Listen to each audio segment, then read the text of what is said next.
മനസ്സ് തുറക്കുമ്പോൾ എന്ന പ്രോഗ്രാമിലേക്ക് ഏവർക്കും സ്വാഗതം. ഇന്ന് വ്യത്യസ്തമായ ഈ പ്രോഗ്രാം നിങ്ങൾക്ക് വളരെ അനുഗ്രഹമാകും. ഇന്ന് സമൂഹത്തിൽ സ്ത്രീകൾ പലതരത്തിലുള്ള കഷ്ടതകളിലൂടെയും കുടുംബ പ്രശ്നങ്ങളിലൂടെയും കടന്നു പോകുന്നുണ്ട്. ഒരുപക്ഷെ നമ്മുടെ സമൂഹത്തിൻ്റെ തെറ്റായ ചിന്തകൾ കൊണ്ടായിരിക്കാം സ്ത്രീകൾക്ക് വേണ്ട പ്രാതിനിധ്യം അവരുടെ ജീവിതത്തിൽ ലഭിക്കാതെ പോകുന്നത്. നിങ്ങളുടെ വിഷയങ്ങൾ എത്ര വലുതാകട്ടെ, എത്ര പ്രയാസമുള്ളതാകട്ടെ, നിങ്ങൾ ദൈവത്തിൻ്റെ കരങ്ങളിലേക്ക് വിശ്വാസത്തോടെ സമർപ്പിക്കുമെങ്കിൽ ദൈവം നിങ്ങൾക്ക് പരിഹാരം തരും. പല പ്രശ്നങ്ങളെ അതിജീവിച്ച് ഉന്നത വിജയം നേടിയ അനേക സ്ത്രീകളുമായി നമ്മൾ ഹൃദയം പങ്കുവെക്കുമ്പോൾ ഈ പ്രോഗ്രാം കണ്ടുകൊണ്ടിരിക്കുന്ന നിങ്ങളുടെ ഹൃദയങ്ങൾക്ക് ഒരാശ്വാസമായി തീരട്ടെ എന്ന് ഞാൻ ആത്മാർത്ഥമായിട്ട് ആശംസിക്കുന്നു.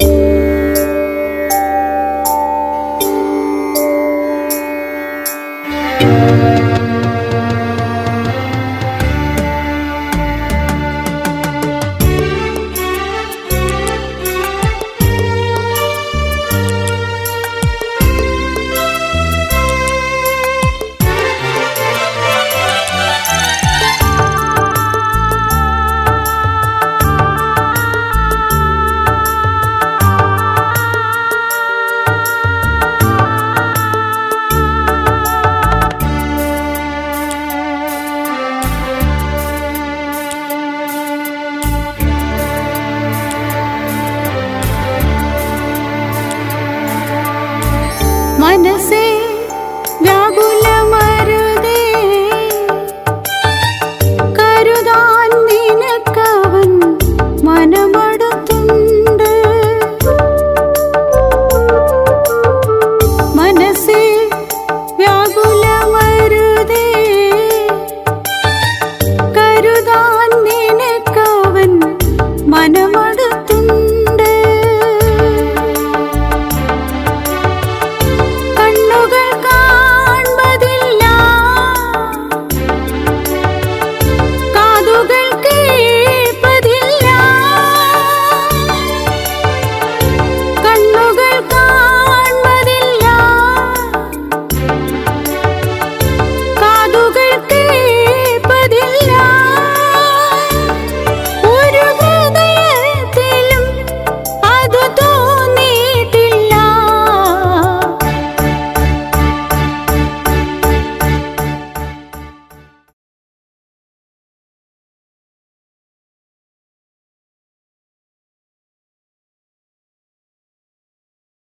മനസ്സ് തുറക്കുമ്പോൾ പ്രോഗ്രാമിലേക്ക് സ്വാഗതം. ഇന്നത്തെ നമ്മുടെ അതിഥിയായി കടന്നു വന്നിരിക്കുന്നത് ഷാൻറ്റി റെജിയാണ്. താൻ ഇപ്പോഴത്തെ കുടുംബമായിട്ട് ദോഹയിൽ അവർ താമസിച്ച് വർക്ക് ചെയ്യും. അതോടൊപ്പം തന്നെ സുവിശേഷ പ്രവർത്തനത്തിൽ പങ്കാളിത്തം വഹിക്കുകയും ചെയ്യുന്നു. താൻ എൻ്റെ ഭർത്താവ് പാസ്റ്റർ വി എ തമ്പിയുടെ മൂത്ത ബ്രദറിൻ്റെ മരുമകളാണ്.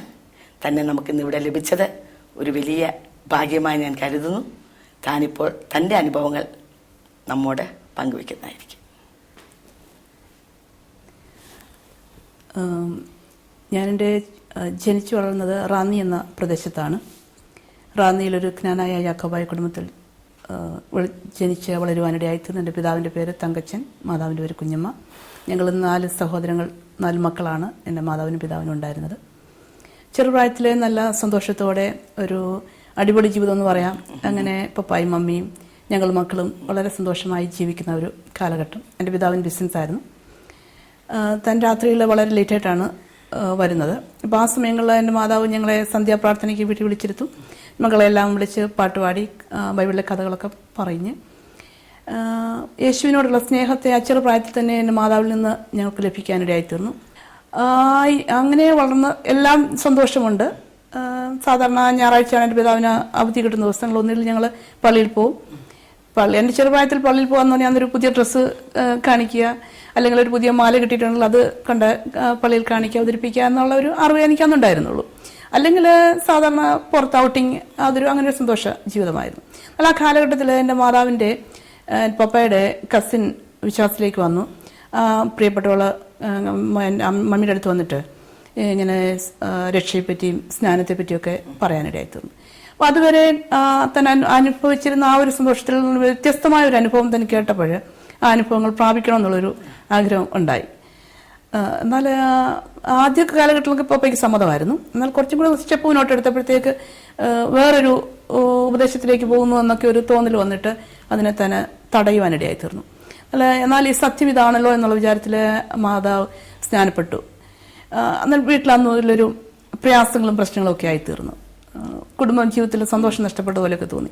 ഞാനൊരു തീരുമാനമെടുത്ത് എൻ്റെ പപ്പായുടെ പെർമിഷൻ എന്നുണ്ടാകുന്നോ അന്ന് മാത്രമേ ഈ സ്നാനം അങ്ങനെ ഒരു സത്യമാണെന്ന് എനിക്ക് മനസ്സിലായി. അത് ചെയ്യാനൊരു എൻ്റെ പിതാവിൻ്റെ പെർമിഷൻ വേണമെന്ന് വിചാരിച്ചു. അത് ചില വർഷങ്ങൾ കടന്നുപോയി. അങ്ങനെ ഒരു സാഹചര്യങ്ങൾ എനിക്ക് ഉണ്ടായിരുന്നില്ല. എന്നാൽ പരിശുദ്ധാത്മാവിനെ അതിനൊരു നിയോഗം ഉണ്ടായിട്ട് ഒരിക്കലും പിതാവ് വീട്ടിലില്ലാത്ത സമയത്ത് ഞാൻ ഈ കൽപ്പന അനുസരിക്കാനിടയായി തീർന്നു. അങ്ങനെ ബൈബിളിൽ നാം ഇങ്ങനെ വായിക്കുന്നുണ്ടല്ലോ, പൗലോസ് പോലും സ്നാനപ്പെടാൻ പോയപ്പോൾ ജഡരക്തങ്ങളോട് ആലോചന ചോദിക്കാതെ. അതെ അതെ അതെ.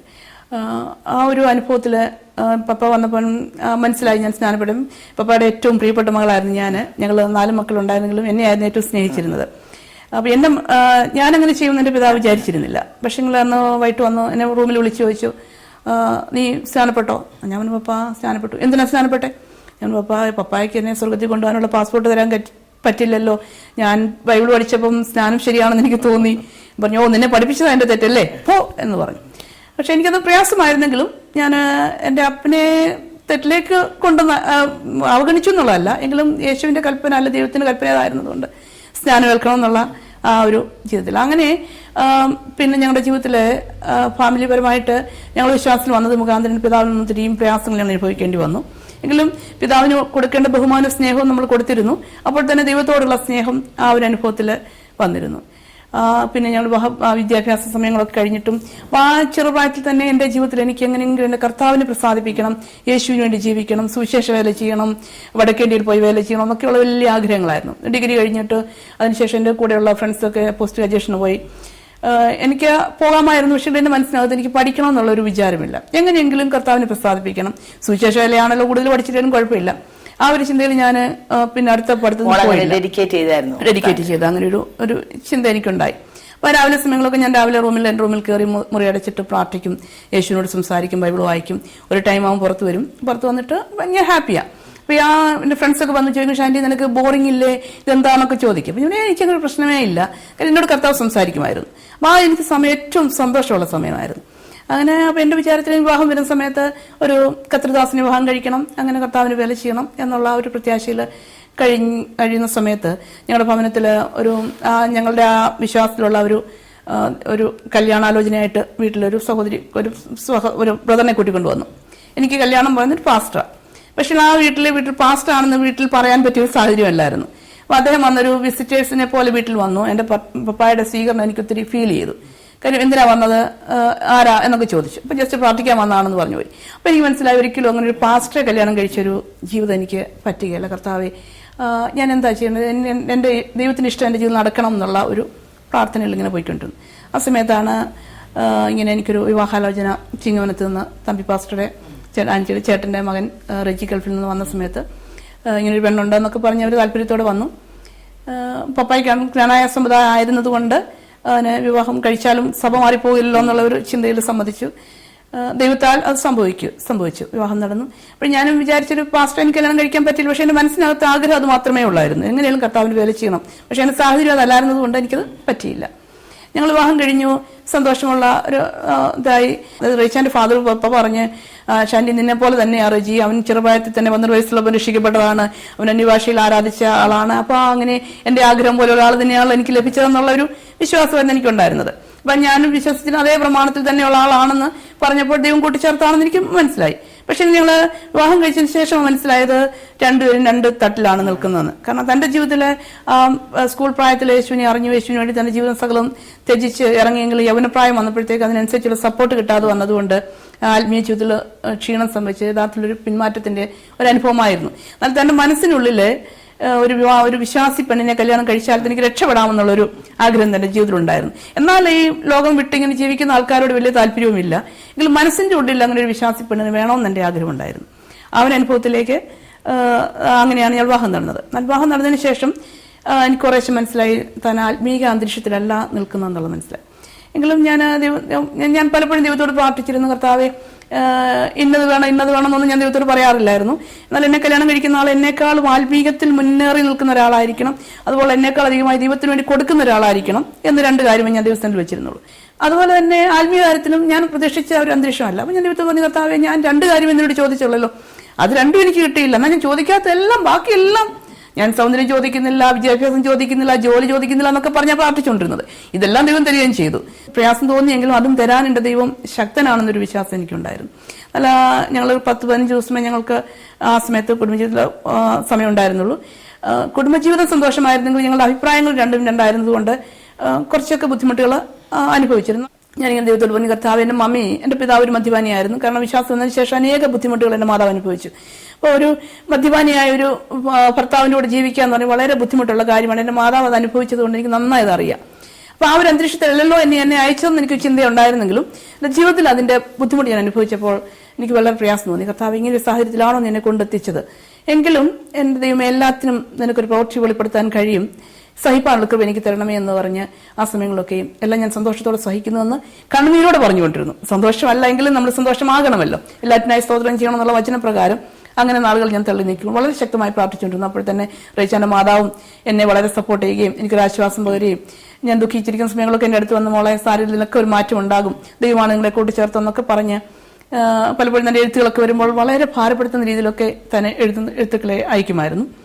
എങ്കിലും എനിക്ക് സ്നേഹമായിരുന്നു. അപ്പൊ അതുകൊണ്ട് ദൈവം കൂട്ടിച്ചേർത്താണ് അറിയാം. മറുവശത്ത് ഒരു മദ്യപാനിയോടുള്ള ജീവിതം എന്താണെന്ന് ചില മാസങ്ങളിൽ ഒന്നിച്ച് താമസിച്ചില്ലെങ്കിൽ പോലും ഒരു 3-4 മാസത്തിനുള്ളിൽ ഏറ്റവും ബുദ്ധിമുട്ടാണെന്നുള്ളത് എനിക്ക് മനസ്സിലായി. താൻ ലീവിന് വന്നു, ഞങ്ങൾ 3 മാസം ഒന്നിച്ചായിരുന്നു. ആ സമയങ്ങളിലൊക്കെ എനിക്കത് കൂടുതൽ ഫീൽ ചെയ്തു. ബ്രദറിന്റെ വിവാഹം വന്നു. വിവാഹം വീട്ടിൽ കല്യാണം കഴിച്ച ശേഷം വീട്ടിലെല്ലാം ആൾക്കാർ ഒത്തിരി റഷ് ആയതുകൊണ്ട് എന്നോട് പറഞ്ഞു, നമുക്ക് ഇന്നൊരു ദിവസം വെളിയിൽ പോയി താമസിക്കാം. അപ്പം എന്തോ തനിക്ക് അവിടെ ജോലി, ഖത്തറിലാണ് താൻ ജോലി ചെയ്യുന്നത്, അവിടെ എന്തോ പ്രശ്നങ്ങൾ തനിക്ക് നേരിട്ടിട്ടുണ്ട്. അപ്പം അതെന്നോട് തുറന്നു പറയുന്നില്ല, കാരണം ഞങ്ങൾ കല്യാണം കഴിച്ച അധികം അങ്ങനെ ആയിട്ടില്ലല്ലോ. എന്നാൽ ഞാൻ പ്രാർത്ഥിക്കുന്ന ആളാണെന്നറിയാം, പ്രാർത്ഥനയിൽ കൂടെ ഇതിന് വിടുതലുള്ളതെന്ന് അദ്ദേഹത്തിന് അറിയുകയും ചെയ്യാം. റൂമിൽ ചെന്നു, കുറച്ചു നേരം പ്രാർത്ഥിക്കാമെന്ന് പറഞ്ഞു. എന്നോട് പറഞ്ഞു, എനിക്ക് അവിടെ ചില പ്രശ്നങ്ങളൊക്കെ ഉണ്ട്, നമുക്ക് ആ വിഷയത്തിന് വേണ്ടി പ്രാർത്ഥിക്കാമെന്ന് പറഞ്ഞു. ഞങ്ങൾ പ്രാർത്ഥിക്കാനായിട്ടിരുന്നു. പ്രാർത്ഥിച്ചുകൊണ്ടിരുന്ന സമയത്ത് ഞാൻ ആത്മാവിലായി. ദൈവത്തിൻ്റെ ആത്മാവിനിൽ കൂടെ അദ്ദേഹത്തോട് സംസാരിക്കാൻ തുടങ്ങി. നിന്റെ അകത്തേക്ക് പോകുന്നതല്ല, അകത്തേക്ക് പോകുന്നത് നിന്നെ അശുദ്ധമാക്കുന്നു എന്നൊക്കെ പറഞ്ഞ് എന്തൊക്കെയോ താൻ മദ്യപിക്കുന്ന ആളായിട്ട്, ഇപ്പം അതിനു മുമ്പ് എന്നോട് തീരുമാനം എടുത്തിരുന്നു, ഞാൻ മദ്യപിക്കില്ല എന്നൊക്കെ ഒരു സമർപ്പണമൊക്കെ ഉണ്ടായിരുന്നു. അങ്ങനെയാണ് ഞങ്ങൾ മുന്നോട്ട് പോയിക്കൊണ്ടിരിക്കുന്നത്. അപ്പോൾ അങ്ങനെയുള്ള വിഷയങ്ങളൊക്കെ തൻ്റെ അവിടെ ആയിരിക്കുന്ന സാഹചര്യങ്ങളും സന്ദർഭങ്ങളും പ്രശ്നങ്ങളും എല്ലാം പറഞ്ഞപ്പോഴത്തേക്ക് പുള്ളിക്ക് ആഹപ്പാടെ പ്രയാസമായി. ദൈവാത്മാവ് ശാന്തിയിൽ കൂടെ തന്നെ വ്യക്തമായി രജിയോട് സംസാരിക്കും. അപ്പം സംസാരിച്ച സമയത്ത് അദ്ദേഹത്തിന് 2 കാരണമാണ് തന്നെ ഫീൽ. ഒന്ന്, ദൈവം സംസാരിക്കുന്നത് വ്യക്തമായിട്ട് തനിക്കറിയാം. അപ്പോൾ തന്നെ എന്റെ ഭാര്യ ഇതെല്ലാം അറിഞ്ഞല്ലോ എന്നുള്ള പ്രയാസം, 2 ടെൻഷൻ തനിക്ക് ഫീൽ ചെയ്യാൻ തുടങ്ങി. ഓർത്ത്, കർത്താവെ, ഇന്ന് മുതൽ അങ്ങയ്ക്ക് വേണ്ടി ജീവിക്കാം എന്നുള്ളൊരു തീരുമാനം. ഇന്ന് മുതൽ തീരുമാനം എടുത്താൽ നിന്റെ അവസ്ഥയ്ക്ക് വ്യത്യാസം വരുമെന്നൊക്കെയും അതിന് അവിടെ ആയിരിക്കുന്ന പ്രശ്നങ്ങളൊക്കെയാണ് സംസാരിക്കുന്നത്. അതിനെപ്പറ്റി എനിക്കറിയില്ല. അങ്ങനെ തീരുമാനം എടുക്കാമെന്ന് എനിക്കൊരു പ്രേരണയുണ്ട്. അതിനുശേഷം തിരിച്ചു പോകുന്നത് യഥാർത്ഥമായ ഒരു മടങ്ങിവരവായിരുന്നു. ഇതിന്റെ ഇടയ്ക്ക് എനിക്ക് പ്രേക്ഷകരോട് പറയാനുള്ളത്, നിങ്ങൾ കേട്ടല്ലോ, ഒരു പെൺകുട്ടി തികച്ചും വിശ്വാസിയായി ദൈവത്തിന് വേണ്ടി ജീവിക്കണം എന്ന് ആഗ്രഹിച്ച് മുമ്പോട്ട് പോയൊരു പെൺകുട്ടി വിവാഹം കഴിഞ്ഞ് വന്നപ്പോൾ പിന്മാറ്റക്കാരനായ ഒരു ഭർത്താവാണെന്നും മദ്യപിക്കുന്നു എന്ന് പറഞ്ഞപ്പോൾ തൻ്റെ ഹൃദയം എത്രത്തോളം വേദനിച്ചു എന്നാണ് നാം കേട്ടത്. ഇതുപോലെ അവസ്ഥയിൽ കടന്നു പോകുന്ന അനേകർ ഞങ്ങളെ കേൾക്കുന്നുണ്ടായിരിക്കാം. താന് ഇതിൻ്റെയൊക്കെ മധ്യത്തിൽ കണ്ണുനീരും കണ്ണുനീരുകൊണ്ട് നനയ്ക്കുന്ന അനുഭവങ്ങളൊക്കെ ഉണ്ടായിട്ടും തൻ്റെ വിശ്വാസം താൻ മുറുകെ പിടിച്ചു, പ്രാർത്ഥനയിൽ തളരാതെ മുന്നേറി. അതിൻ്റെ ഫലമായിട്ട് നമ്മളെ അത്ഭുതപ്പെടുത്തുമാറാണ് ദൈവം തന്നിൽ കൂടെ പ്രവർത്തിച്ചത്. 2 പേരും പ്രാർത്ഥനയ്ക്കെന്ന് പറഞ്ഞ് പോയി. ഭർത്താവ് മദ്യപിക്കാനാണ് കാര്യങ്ങളൊക്കെ സംഘടിപ്പിച്ചതെങ്കിലും എല്ലാം അറിയാവുന്ന ദൈവം തൻ്റെ ഭാര്യയിൽ കൂടെ തന്നെ തന്നോട് സംസാരിച്ച് തൻ്റെ മറഞ്ഞു കിടന്ന വിഷയങ്ങളെ വെളിപ്പെടുത്തി തൻ്റെ ശുശ്രൂഷയിൽ തന്നെ തൻ്റെ ഭർത്താവിനെ ദൈവത്തിലേക്ക് മടക്കി വരുത്തി. അത് എത്ര വലിയൊരു സാക്ഷ്യമാണ്. ഇവിടെ ഭാരപ്പെടുന്ന, വേദനിക്കുന്ന, എൻ്റെ ഭർത്താവ് മദ്യപാനിയാണല്ലോ എന്ന് ചിന്തിച്ച് മനസ്സ് പതറുന്ന സഹോദരിമാർക്ക് ശാന്തിക്ക് തരാനുള്ള ഒരു വലിയ ഒറ്റമൂലിയാണ് പ്രാർത്ഥന. ആ പ്രാർത്ഥന കൊണ്ടും തളരാത്ത വിശ്വാസം കൊണ്ടും നമുക്ക് നേടിയെടുക്കാൻ കഴിയാത്ത ഒന്നും തന്നെയില്ല. അതിനുശേഷം എനിക്ക് തിരിച്ച് ദോഹയിലേക്ക് പോകണം. അപ്പം എനിക്കൊരു ആഗ്രഹമുണ്ട്. കാര്യം കഴിഞ്ഞ 10 വർഷം മുൻപ് വിശ്വാസത്തിൽ അഭിഷേകം പ്രാപിച്ചിരുന്നു. അഭിഷേകം ഉണ്ടെങ്കിൽ അവിടെ നിൽക്കാൻ കഴിയുള്ളൂ എന്ന് എനിക്കറിയാമായിരുന്നു. ദൈവത്തോട് പ്രാർത്ഥിച്ച് കർത്താവ് എനിക്ക് അഭിഷേകം മടക്കി തരണമെന്ന് 3 ദിവസം ഫാസ്റ്റ് ചെയ്തു. ഞങ്ങൾ അന്ന് ആരാധനയ്ക്കായിട്ട് നാട്ടിൽ കടന്നുപോയി. സാധാരണ അഭിഷേകമൊക്കെ പ്രാപിക്കുന്നത് നമ്മൾ ആരാധനയിൽ പാട്ട് പാടുമ്പോഴേ അല്ലെങ്കിൽ എല്ലാവരും കൂടെ സന്തോഷിക്കുന്ന സമയത്താണ് അഭിഷേകം പ്രാപിക്കുന്നത്. അപ്പോൾ പാട്ട് പാടി എല്ലാം കഴിഞ്ഞിട്ടും അഭിഷേകം കിട്ടുന്നില്ല. തനിക്ക് പ്രയാസമായി. ഇത് കിട്ടിയില്ലെങ്കിൽ തനിക്ക് അവിടെ ചെന്ന് നിൽക്കാനും പറ്റില്ല. എന്നാൽ സങ്കീർത്തനം വായന ശേഷം വളരെ ഇങ്ങനെ പ്രയാസമായിരിക്കുന്ന സമയത്ത് പെട്ടെന്ന് തന്നെ അഭിഷേകത്താൽ നിറയുവാനിടയായി തീർന്നു. ആ ശക്തിയോടെ ദൈവം തന്നെ തിരിച്ച് ഖത്തറിലേക്ക് അയച്ചു. അവിടെ ചെല്ലുന്ന സമയത്ത് ആദ്യം ആ വിശ്വാസത്തിലായിരുന്ന ശേഷം ഇടക്കാലത്ത് ഖത്തറിലായിരിക്കുന്ന സമയത്ത് പലപ്പോഴും തന്റെ മനസ്സിനകത്ത് ദൈവസന്ദർശനങ്ങളൊക്കെ വരുമ്പോൾ ഒരു പ്രാർത്ഥന കൂട്ടായ്മ കിട്ടിയിരുന്നെങ്കിൽ രക്ഷപ്പെടാമായിരുന്നു എന്നൊക്കെ ഒരു ആഗ്രഹങ്ങളുണ്ടായിരുന്നു. പലപ്പോഴും അതിനുള്ള ഗൈഡൻസ് കിട്ടാതെ അല്ലെങ്കിൽ അങ്ങനെയുള്ള സാഹചര്യങ്ങളും സന്ദർഭങ്ങളും ഉണ്ടായിരുന്നു. അത് തിരികെ ചെന്ന ശേഷം ഒരു ദിവസത്തിൽ ചർച്ചയുടെ ഒരു കൂട്ടായ്മയിൽ താൻ പങ്കെടുക്കുകയും അവിടെ ആരാധിക്കുകയും അതിനുശേഷം ഞാൻ 88 അവിടേക്ക് പോകാൻ ദൈവം വഴി തുറന്ന് ഞങ്ങൾ കുടുംബമായിട്ട് അവിടെ താമസിക്കുകയും കർത്താവിനെ സപ്പോർട്ട് ചെയ്യുകയും ആ സഭയിൽ സന്തോഷമായിട്ട് ഇങ്ങനെ പോയിക്കൊണ്ടിരിക്കുന്ന സമയത്ത് ദൈവത്തിന്റെ ആത്മാവ് ഞങ്ങളോട് ശക്തമായി സംസാരിക്കും. അപ്പൊ അതുവരെയും തമ്പിച്ചാനൊരു ശുശ്രൂഷൻ ആ ഒരു അനുഭവം ആണെങ്കിൽ പോലും എനിക്ക് വചനം 12 വയസ്സിൽ രക്ഷിക്കപ്പെട്ട സമയത്ത് തന്നെ തന്റെ മേൽ അഭിഷേകം പറഞ്ഞു വചനത്തിന് നല്ല വെളിപ്പാട് ലഭിച്ചിരുന്നു. അന്നേ ഒരു ഉപദേശി എന്നായിരുന്നു ആൾക്കാർ ഇപ്പൊ തന്നെ പറഞ്ഞിരുന്നത്. ആ വചനത്തിന് വെളിപ്പാട് എനിക്ക് അന്നും ഉണ്ടായിരുന്നു. അപ്പൊ ഞങ്ങൾ സഭയിലായിരിക്കുന്ന സമയത്ത് ശുശ്രൂഷിക്കുകയും വചനം സംസാരിക്കുകയും ഒക്കെ ചെയ്യും. നല്ലൊരു ശുശ്രൂഷകനാണെന്നുള്ള ചിന്തയോ അങ്ങനെ ഒരു വിചാരം പോലും എനിക്കില്ലായിരുന്നു. എന്നാൽ എന്റെ പ്രാർത്ഥനയിൽ ഞാനൊരു പാസ്റ്ററെയാണല്ലോ ആഗ്രഹിച്ചിരുന്നത്. അങ്ങനെ എന്നാൽ ആ സാഹചര്യം ഞാനത് ഓർത്തിരുന്നില്ല. നല്ലൊരു ദിവസം ഞങ്ങൾ പ്രാർത്ഥിച്ചുകൊണ്ടിരിക്കുന്ന സമയത്ത് ഒരു ദൈവത്തിന്റെ ദാസന് പ്രവാചകൻ ദൂത് പറഞ്ഞു, മകനെ നിന്നെ ഞാൻ വിളിച്ചിരിക്കുന്ന ഒരു ഇടയ ശുശ്രൂഷയ്ക്കായിട്ടാണ്. നീ ഇപ്പോൾ നിൽക്കുന്ന സാഹചര്യത്തിൽ നിനക്ക് അങ്ങനെ ആകാൻ കഴിയുകയില്ല. ഞാൻ നിന്നെ അതിനായിട്ട് തിരഞ്ഞെടുത്തിരിക്കുന്നു എന്ന് പറഞ്ഞു. അപ്പോൾ ഞങ്ങൾക്ക് അങ്ങനെ ഒരു ആഗ്രഹം ഉണ്ടായിരുന്നല്ലോ. അതിന്റെ നിവൃത്തീകരണമാണല്ലോ, ദൈവത്തിന്റെ ഹിതമാണെങ്കിൽ അങ്ങനെ വരട്ടെ എന്ന് ഞങ്ങൾ ആഗ്രഹിക്കുകയും പാസ്റ്ററോട് പറഞ്ഞു ഞങ്ങൾക്കായിട്ടൊന്ന് പ്രാർത്ഥിക്കണമെന്ന് പറഞ്ഞു. അപ്പം ഞങ്ങൾ ചർച്ചകൂടിലാണ് അവിടെ ആരാധനയ്ക്ക് പോകുന്നത്. നമുക്ക് വേണ്ടിയുടെ ആരാധന അവിടെ ഇല്ല. അങ്ങനെ ദൈവത്തിന് ഹിതമാണെങ്കിൽ ഒരു ആരാധന അവിടെ തുടങ്ങാമെന്നുള്ളൊരു ആഗ്രഹം വന്നു. അപ്പം ദേവദാസ് പറഞ്ഞു ഞങ്ങൾ നിങ്ങൾക്കായി പ്രാർത്ഥിക്കാമെന്ന് പറഞ്ഞു. പ്രാർത്ഥിക്കാനായിട്ട് ഒരുങ്ങുന്ന സമയത്ത് ദൈവത്തിന്റെ ആത്മാവ് ദേവദാസിനോട് സംസാരിച്ചു. എനിക്ക് പ്രാർത്ഥിക്കാൻ പ്രേരണയില്ല. ദൈവത്തിന്റെ ആത്മാവ് ഇങ്ങനെ പറയുന്നു, വിദേശത്തുനിന്ന് ഒരു ദേവദാസൻ വന്നിട്ട് നിന്റെ തലയിൽ കൈവച്ച് ശുശ്രൂഷയ്ക്കായി നിന്നെ വേർതിരിക്കും. അപ്പോൾ തന്നെ ചില മാസങ്ങൾക്ക് ശേഷം വേറെ ദേവദാസനെ അയച്ച് നിന്നെ ശുശ്രൂഷയെ അധികാരപ്പെടുത്തുമെന്ന് പറഞ്ഞു. ഓക്കെ, അതിന് പ്രാർത്ഥിച്ച് നിർത്തി. അതിനുശേഷം ഞങ്ങൾ ആ സഭയിൽ നിന്ന് സാക്ഷി പറഞ്ഞു. ഞങ്ങൾ ഒറ്റയ്ക്ക് കുടുംബമായിട്ട് വേർതിരിക്കുക ആരാധനയ്ക്കായിട്ട് തയ്യാറെടുത്തു. പ്രാർത്ഥിച്ചു തുടങ്ങാൻ ആരെങ്കിലും വേണം, ദൈവാത്മാവ് പറഞ്ഞിട്ടുണ്ടല്ലോ. ആ ദിവസം തന്നെ ഞങ്ങൾ ആരാധിക്കാൻ പ്ലാൻ ചെയ്ത ദിവസം തന്നെ നമ്മുടെ ബോംബെയിലുള്ള ചിച്ചി എബ്രഹാം പാസ്റ്റർ അമേരിക്കയിൽ നിന്ന് നാട്ടിലേക്ക് വരുന്ന വഴിയിൽ ദോഹയിൽ ഇറങ്ങി. അദ്ദേഹം ദൈവം സാഹചര്യം ഒരുക്കി അദ്ദേഹം നമ്മുടെ വീട്ടിൽ വരുവാനിടയായി തീർന്നു. അദ്ദേഹം ആദ്യത്തെ മീറ്റിംഗ് സ്റ്റാർട്ട് ചെയ്തു. പ്രാർത്ഥിച്ചിട്ട് റേച്ചാൻ വേണ്ടി കൈവച്ച് തൻ ശുശ്രൂഷയ്ക്കായി വേർതിരിച്ച് പ്രാർത്ഥിച്ചു. 1 മാസം ഞങ്ങളോട് കൂടെ താമസിച്ച് കുറച്ച് പേർക്ക് സ്നാനപ്പെടുവാനിടയായി തീർന്നു. അങ്ങനെ സഭ സ്റ്റാർട്ട് ചെയ്യാനിടയായി തീർന്നു. അതിനുശേഷം 4 മാസങ്ങൾക്ക് ശേഷം തബ്ബാപ്പിന് ദൈവം അവിടെ കൊണ്ടുവന്നു. തന്നെ സ്നാനത്തിനായിട്ടും കത്തമേശിക്കുള്ള ശുശ്രൂഷയ്ക്കായിട്ട് തന്നെ ശുശ്രൂഷയ്ക്കായിട്ട് അധികാരപ്പെടുത്തി. ആ വാക്സത്വം പോലെ അത് നടക്കുവാനിടയായി തീർന്നു. 90 ആഗ്രഹം ദൈവം നിറവേറ്റി. അങ്ങനെ ഒരു പാസ്റ്ററുടെ ഭാര്യയാകാനായിട്ട് ദൈവം ഒരു അവസരം നൽകി തന്നു. ഞങ്ങൾ വിശ്വാസത്തിൽ പാസ്റ്റർ ശുശ്രൂഷയിലേക്ക് വന്ന സമയത്ത് പിന്നെ പ്രതികൂലം അതിനൊക്കെ ആ സമയങ്ങളൊക്കെ അനേക പ്രതികൂലങ്ങൾ ജീവിതത്തിൽ നേരിടുവാനിടയായിരുന്നു വിശ്വാസ ജീവിതം പഠിപ്പിക്കാൻ വേണ്ടി. കാരണം നമ്മൾ വീട്ടിലായിരിക്കും, നമുക്ക് എല്ലാവരും ഉണ്ട്, സ്വന്തക്കാരുണ്ട്. എന്നാൽ ഒറ്റയ്ക്കായിരിക്കുന്ന സമയത്ത് മരുഭൂമിയിലായിരിക്കുന്ന സമയത്ത് ദൈവം മാത്രമേ ഉള്ളൂ എന്നുള്ള അനുഭവങ്ങൾ ഞങ്ങളുടെ ജീവിതത്തിൽ അങ്ങനെ ബിസിനസ് ആയിരുന്നു തനിക്കുണ്ടായിരുന്നത്. അതിൽ നിന്ന് ബിസിനസ് ചെയ്ത് ഒത്തിരി കടബാധ്യതകളൊക്കെ വരാനിടയായി തീർന്നു. ഇങ്ങനെ ഓരോ സമയങ്ങളിൽ സ്റ്റെപ്പ് എടുത്ത് വരുന്ന നമ്മൾ ഓരോ തീരുമാനങ്ങൾ പുതുക്കുമല്ലോ. ഒരു ദിവസം ഞാനിങ്ങനെ PG വർഗീസിന്റെ ബുക്ക് വായിച്ച സമയത്ത് ബുക്കിനകത്ത് അദ്ദേഹം എഴുതിയിരിക്കുന്നു പിന്നെ കടം വാങ്ങിക്കില്ല എന്നുള്ള തീരുമാനം. അപ്പൊ ഞാൻ വിചാരിച്ചു, അപ്പൊ ഞങ്ങൾക്ക് ബിസിനസ് മുഖാന്തരം ഒത്തിരി ബാധ്യതകൾ വരുന്നത് കൊണ്ട് കിട്ടുന്ന ശമ്പളം തികയുന്നില്ല, അപ്പം കടം വാങ്ങിക്കാതെ പറ്റുമില്ല. ആ ഒരു സാഹചര്യത്തിൽ ഞാനൊരു തീരുമാനം എടുത്തു. കർത്താവ് ഞാൻ പറഞ്ഞിട്ട് അദ്ദേഹത്തെ കൊണ്ട് കടം വാങ്ങിപ്പിക്കാൻ ഇടവരും. ഇപ്പം തന്നെ സെയിൽസിലാണ് ജോലി ചെയ്യുന്നത്. ഏത് സൂപ്പർ മാർക്കറ്റിൽ ചെന്നാലും സാധനം കിട്ടും. പക്ഷേ അത് വാങ്ങിച്ചാൽ നമുക്ക് അത് അഫോർഡ് ചെയ്യാനുള്ള കപ്പാസിറ്റി ഇല്ലാത്തത് കൊണ്ട് അത് നമുക്ക് പിന്നെയും ബാധ്യതയാണ്. ഈ തീരുമാനം എടുത്തതിന് ശേഷം അനേക സന്ദർഭങ്ങളിൽ പ്രതികൂലങ്ങൾ നേരിടാനായിട്ട് പാസ്റ്റർ പോൾ ഗോപാലകൃഷ്ണന് ഞങ്ങൾ വീട്ടിലൊന്ന് 1 മാസം താമസിച്ചു. എന്റെ തീരുമാനം ഇതാണ്. റേച്ചാനും അതേ തീരുമാനത്തിലാണ് പോകുന്നത്. ഞങ്ങൾക്ക് ജോലിയുണ്ട്, വാഹനമുണ്ട്, വണ്ടിയുണ്ട്, എല്ലാം ഉണ്ടെങ്കിലും സാമ്പത്തിക ക്ലേശങ്ങൾ നല്ലതായിട്ടുണ്ട്. കാര്യം കമ്പനിയിൽ കിട്ടുന്ന പൈസ കുറെ അവരങ്ങ് കട്ടൗട്ട് ചെയ്യും.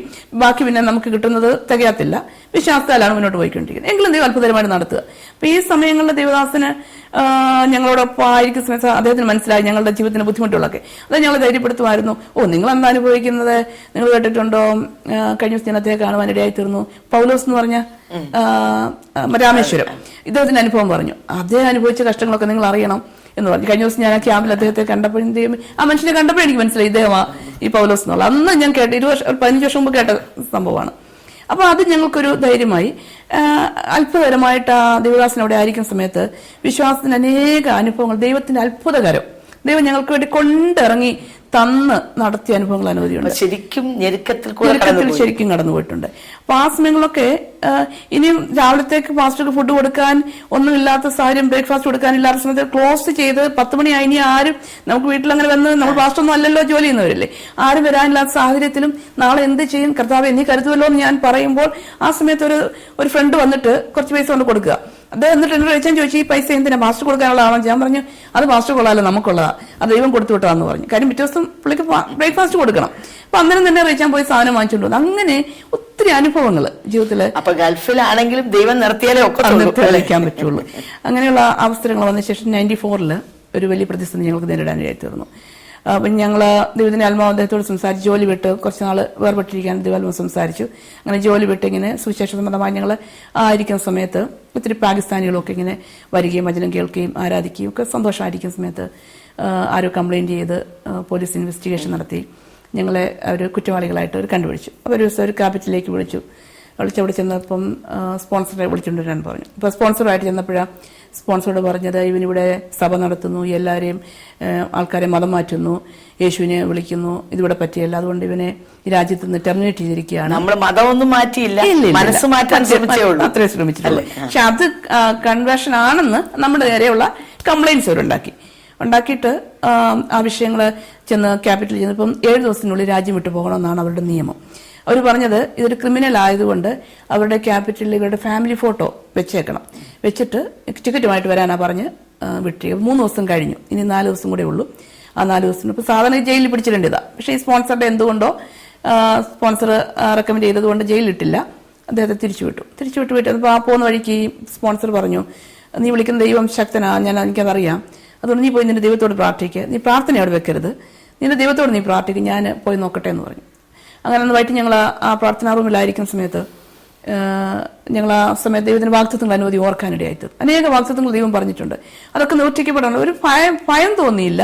ഇവിടെ അല്ലെങ്കിൽ മറ്റൊരു സ്ഥലത്ത് ദൈവം നടത്തും. കാര്യം അനുഭവത്തിൽ കൂടെ നമ്മൾ പഠിച്ചിട്ടുണ്ട്, എവിടെയാണെങ്കിലും ദൈവം നടത്തും. കാരണം ഞാൻ ദൈവത്തോട് പറഞ്ഞു, എനിക്കറിയാം മരുഭൂമിയിൽ കൊണ്ടിട്ടാലും അവിടെയും പോറ്റാൻ ശക്തനായ ദൈവമാണെന്ന് എന്റെ അനുഭവത്തിൽ ഞങ്ങൾ ദൈവത്തെ രുചിച്ചറിഞ്ഞു.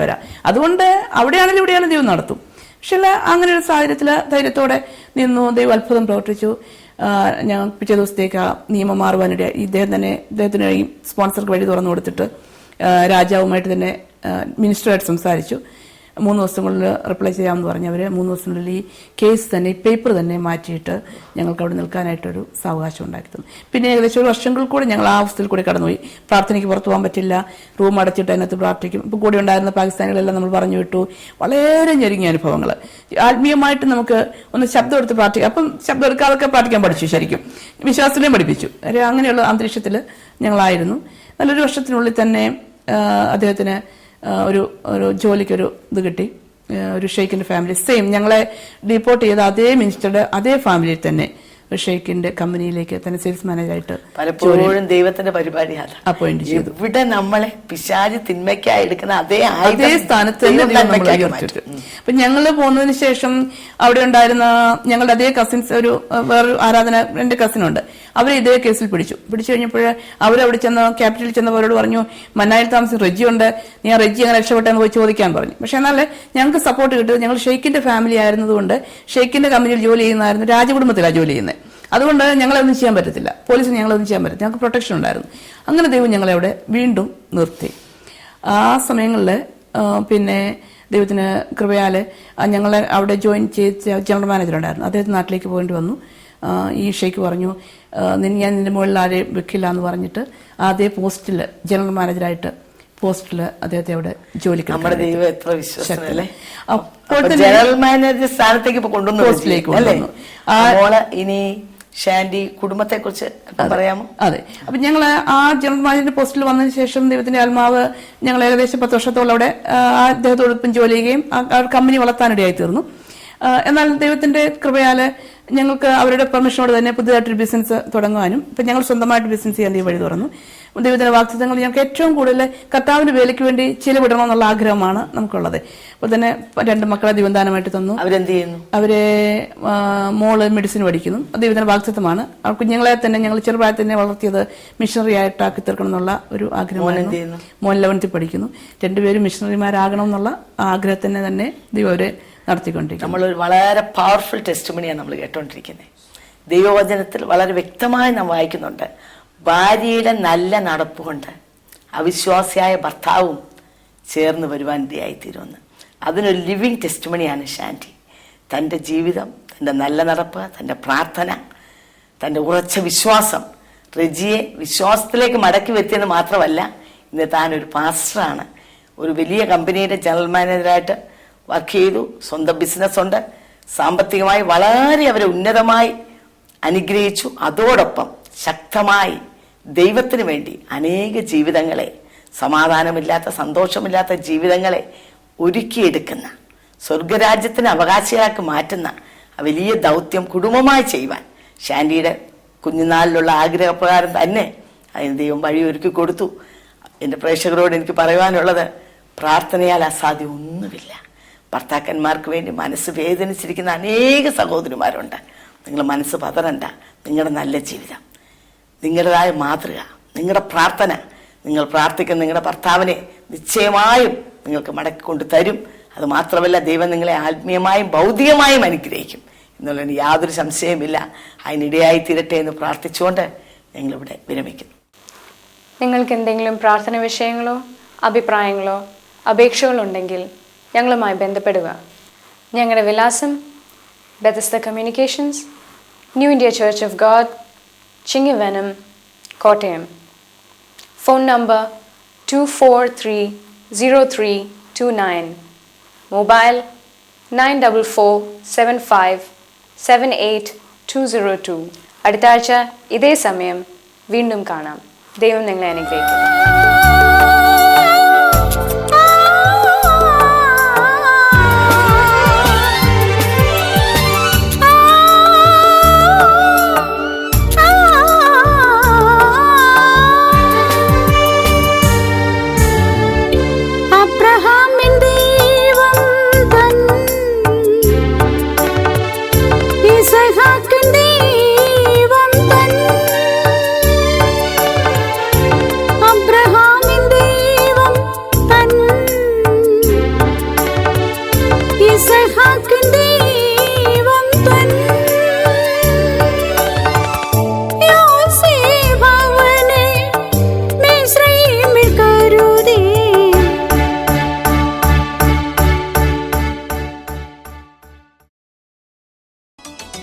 സ്വർഗമുണ്ടെന്ന് നിങ്ങൾ വിശ്വസിക്കുന്നുവോ?